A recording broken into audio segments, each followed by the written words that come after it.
The sharp, the sharp crack of the gavel still echoed in John's ears, but his mind had drifted far from the sterile courtroom. He was back in his childhood home, a small, two-story house nestled in a tight-knit working-class neighborhood in a quiet New England town. Life there was simple, built on shared values and a strong sense of community. Everyone knew everyone, and a neighbor's trouble was everyone's trouble. His family was patriotic, instilled with a deep respect for service and country. It wasn't just a suggestion, it was an expectation, almost a rite of passage for young men to consider the military. John remembered the day he told his parents he was enlisting after high school. There were tears, yes, but mostly pride.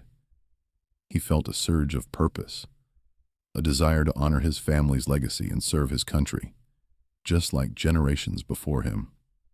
The cultural norms of his town shaped his decision, making it feel like the most natural path to take. He believed in what he was doing, in the ideals he was fighting for. His time in the military was a blur of camaraderie and harsh realities. He forged bonds with men he considered brothers, sharing jokes and fears in equal measure. But he also saw things, did things, that left invisible scars, marks on his soul that no one could see, but he could always feel. Combat was a brutal teacher, showing him the fragility of life and the resilience of the human spirit. He learned to survive, to adapt, to push past limits he never knew existed. When he finally returned home, the world felt different.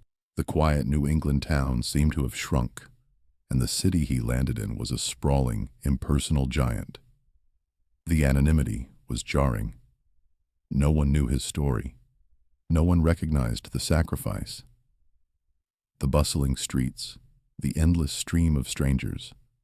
It was all a stark contrast to the familiar faces and comforting routines of his past. The initial struggles to reintegrate hit him hard. Finding stable employment was a nightmare. His military skills, once so vital, didn't translate easily to the civilian job market. Employers admired his service but often didn't know what to do with it. Meanwhile, the cost of living kept climbing, relentless and unforgiving. His savings, once a small cushion, began to erode, slowly but surely, until there was nothing left. His car, a beat-up sedan he'd owned since before his deployment, became his last refuge. It was more than just transportation. It was a symbol of his dwindling independence, a final personal space in a world that seemed to have no room for him. It was where he slept, where he ate, where he tried to make sense of his unraveling life. The early signs of societal tension were subtle at first. He'd park in a quiet street, hoping for an undisturbed night, only to wake to wary glances from residents walking their dogs. Sometimes, a note would appear on his windshield, politely asking him to move. Other times, it was a knock on the window from a concerned, or sometimes annoyed, homeowner. The subtle pressure to move on was constant, a quiet hum of disapproval that followed him from one parking spot to the next. He was a ghost in his own country, always moving, always searching for a place to simply exist without judgment. The slow, insidious decline of John's post-service life wasn't a sudden drop. It was a series of small, almost imperceptible slides. Each one chipped away at his hope, his self-worth, and his connection to the world around him. He'd go to job interviews, trying to present his military experience as a strength, a testament to discipline and leadership. But often, the hiring managers would just nod politely, their eyes glazing over, dismissing his service as not relevant to a sales position or a factory floor job. Sometimes his PTSD symptoms, the way he'd flinch at a loud noise or lose focus when too many things were happening at once, were misinterpreted as disinterest or a lack of professionalism. He could see it in their faces, the quiet judgment, the quick decision not to call him back. Then there were the broken promises. He remembered the pamphlets, the enthusiastic recruiters talking about all the support available for veterans. Government programs, they said, would help him transition, find housing, get an education, but when he tried to access them, he was met with a wall of bureaucracy. Endless forms, long waiting lists, conflicting information. It felt like a cruel joke, a carrot dangled just out of reach.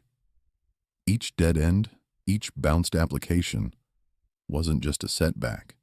It was a fresh wound, a false hope that deepened his despair. He started to feel like the government he'd served had forgotten him, leaving him to navigate a maze with no map. Societal institutions, meant to help, often felt abusive or neglectful. The bureaucratic red tape was a monster, consuming his time and energy. He'd spend hours on the phone, explaining his situation over and over, only to be told he needed to fill out another form, visit another office. It was a Sisyphean task, pushing a boulder uphill only to have it roll back down. He felt invisible, unheard, just another number in a system too big and uncaring to notice one man's struggle. The constant fight to access basic benefits wore him down, making him question his own worth. The gradual loss of connections was perhaps the most painful. Friends from high school, who'd initially been supportive, eventually drifted away. They had their own lives, their own careers, their own families. They couldn't understand the darkness he carried, the constant struggle to just exist. Family members, too, found it hard. They wanted to help, but they didn't know how. Their awkward attempts at conversation, their well-meaning but ultimately unhelpful advice, just highlighted the growing chasm between his world and theirs. He saw the pity in their eyes, and it made him retreat further. The increasing isolation became his new normal. Nights spent alone in his car, the quiet hum of the engine his only companion. He'd watch families walk by, laughing, holding hands, and a growing sense of being an outsider looking in would wash over him. He was a ghost in the city, an unseen presence, his life unfolding in the shadows. He started to believe that this was his fate, to be alone, forgotten. The courtroom incident, the charges for sleeping in his car, wasn't a random event. It was the culmination of years of systemic failure, of promises unkept, of a society that didn't quite know what to do with its veterans once the parades were over. It was the natural endpoint of personal hardship, of a slow, steady descent into homelessness. He remembered cold nights in his car, the windows fogged up, the engine off to save gas, the fear of being discovered, the constant vigilance, always listening for footsteps, for a knock on the window. The shame of his situation burned, a constant companion. He'd pull his jacket tighter, trying to ward off the chill, and the even colder dread of what tomorrow might bring. Each night was a battle, a fight for warmth, for safety, for a moment of peace before the cycle began again. The pressures on John had been building for months, a slow, steady squeeze that left him feeling like he was constantly holding his breath. Every day brought new challenges, each one chipping away at his resolve. He'd wake up, often still cold, and immediately start the internal monologue, the endless debate with himself. Pride fought with despair. Should he call his aunt, the one who still occasionally sent him a $20 bill, and ask for more? Or would that just confirm her unspoken thoughts about him being a failure? He'd weigh his options, knowing deep down that there weren't many real choices left. His limited options felt like chains, binding him tighter with each passing day. He saw the quiet disappointment in the faces of distant relatives, even in their polite, carefully worded messages. They'd ask if he'd found a job yet, if he was getting back on his feet. It wasn't outright judgment, but it hung in the air, thick and heavy. Passers-by in the park, where he sometimes tried to blend in, would glance at him, then quickly look away. He knew what they saw. Not a veteran who had served his country, but just another homeless man, someone to be avoided. Their averted gazes were like silent judgments, reinforcing the idea that he was somehow less. Neighbors, in the various parking spots he tried, would call authorities, not out of malice, he thought, but out of a desire for order, for things to be neat and predictable. A car parked too long, a figure sleeping inside. It disrupted their quiet suburban lives. He understood, in a way, but it still hurt. Each time he was told to move, each time a police officer tapped on his window, it pushed him further to the fringes, making him feel like an unwanted shadow. His emotional breaking point arrived on a particularly cold night. The kind of cold that seeped into your bones and stayed there. His car, already an old model, finally sputtered and died. No amount of coaxing, no desperate turn of the key, would bring it back to life. He was stranded, shivering, the last refuge he had gone. The fear was a raw, primal thing.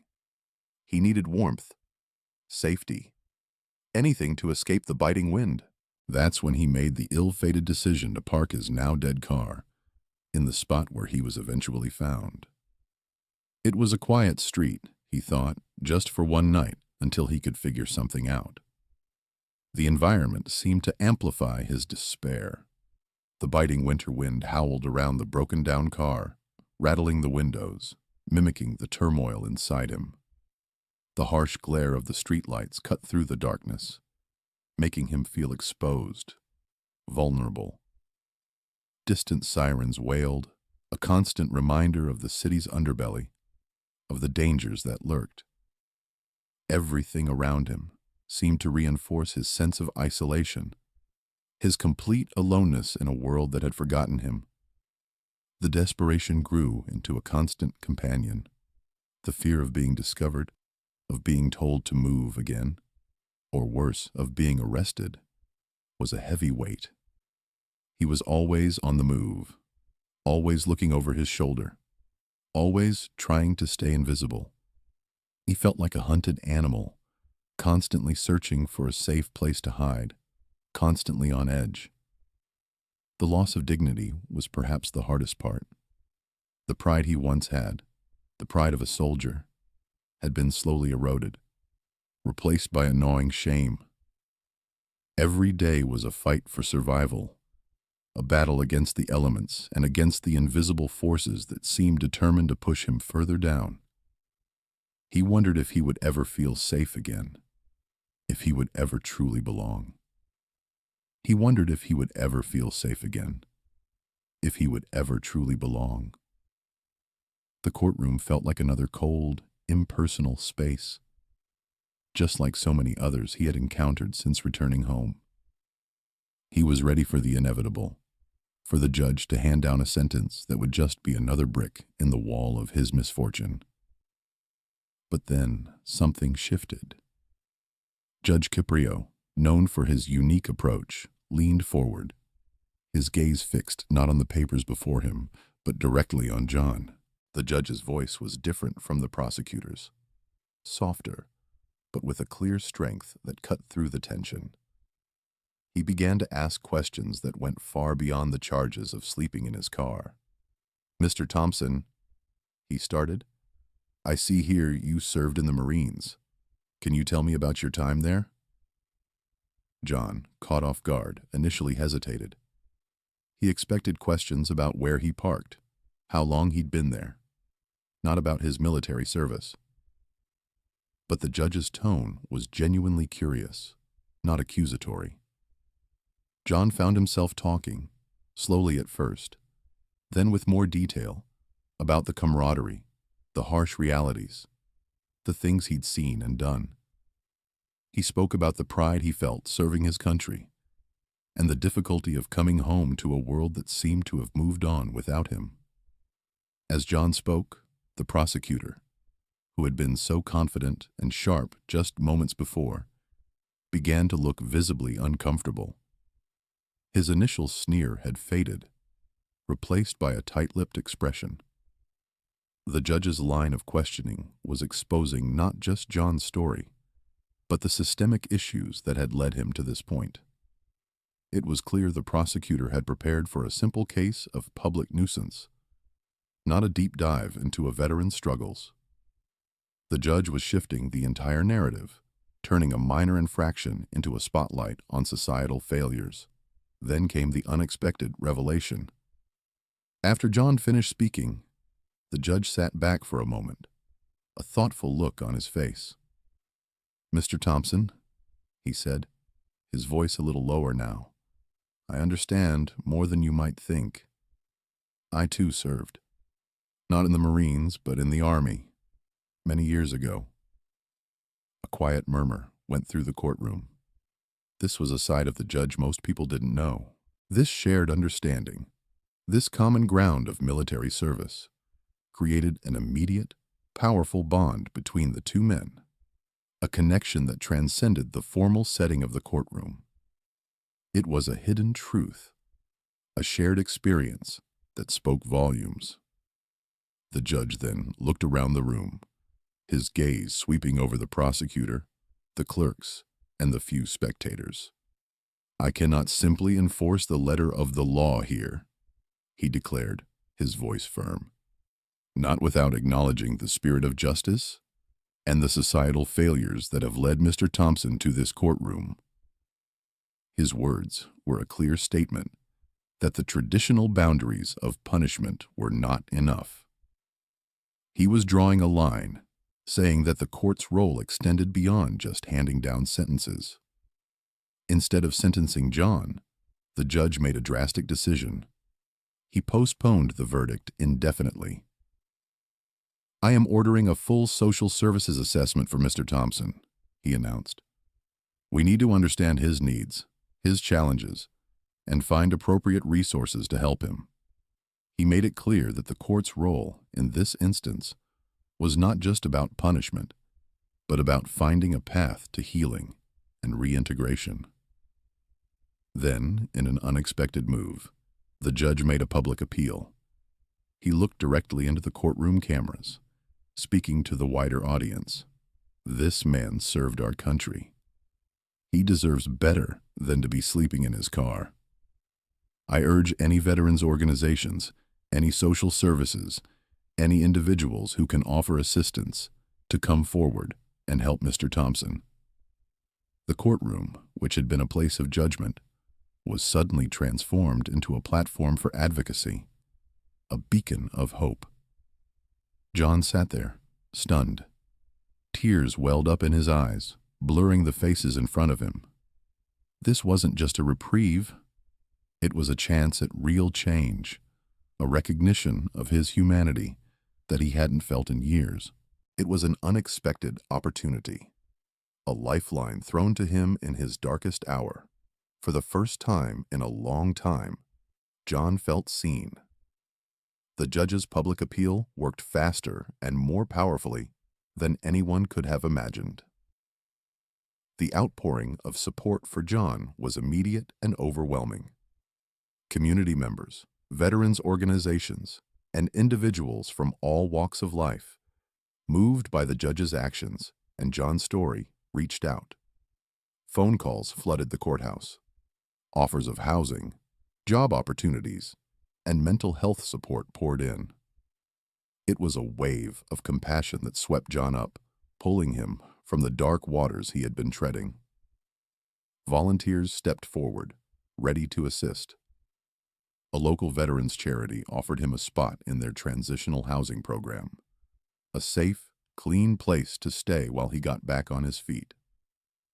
Another organization connected him with a counselor specializing in veteran post-traumatic stress. There were even a few job offers, one from a small construction company owned by a fellow veteran who understood John's background. Some initially skeptical community members, who might have once viewed John with suspicion, now advocated for him, sharing his story and encouraging others to help. Of course, not everyone was convinced.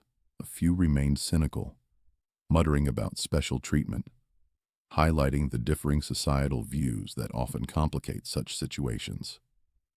The prosecutor, on the other hand, found himself in an uncomfortable spotlight. His rigid stance in court, contrasted so sharply with the judge's compassion, led to significant public scrutiny. While his conviction rate remained strong, his public image was tarnished.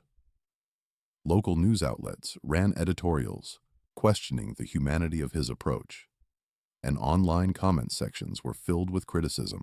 He was forced to confront the broader implications of his unwavering legalism, seeing how it alienated the public and overshadowed his professional achievements. The public perception of him had shifted, revealing a less sympathetic figure. For John, this was an emotional victory that began to heal deep wounds. With newfound dignity and a solid support system, he began to rebuild his life. He secured stable housing, a small apartment that felt like a palace after years in his car. The construction job offered him not just a paycheck, but a sense of purpose and camaraderie he had deeply missed. He reconnected with a veteran support group, finding solace and understanding among people who truly got it. The charges against him, the ones that had brought him to Judge Caprio's courtroom, were eventually dropped. They were replaced not by a punishment, but by a comprehensive plan for his future, a testament to the judge's belief in rehabilitation over retribution. John often reflected on that turning point, the day the judge's gavel cracked and changed everything. He acknowledged the judge's courage, his willingness to step outside the strict confines of the law to see the human being behind the charges. He spoke often of the immense power of human empathy, how a single act of kindness could ripple outwards, transforming lives. He learned the importance of looking beyond surface appearances, of understanding the unseen battles people face every day. You never know what someone's carrying, he'd say, until you ask, really ask. His past struggles, once a source of shame and despair, now served as a testament to his resilience. He had survived, and he had been given a second chance. His present was one of quiet hope and steady progress, a stark contrast to the constant fear and uncertainty that had defined his recent years. His future, he decided, was not just about his own recovery. It was about purpose, dedicated to helping other veterans navigate the labyrinthine systems that had failed him. He started volunteering with the same organization that had helped him, sharing his story and guiding others toward resources. The story ends with John, no longer a homeless veteran, but a contributing member of society, standing by a window in his own apartment. He looks out at the sunrise, a quiet testament to new beginnings. The light washes over his face, illuminating a future that, thanks to one compassionate judge, was now filled with possibility. It was a powerful reminder that justice, in its truest form, extends far beyond the courtroom walls.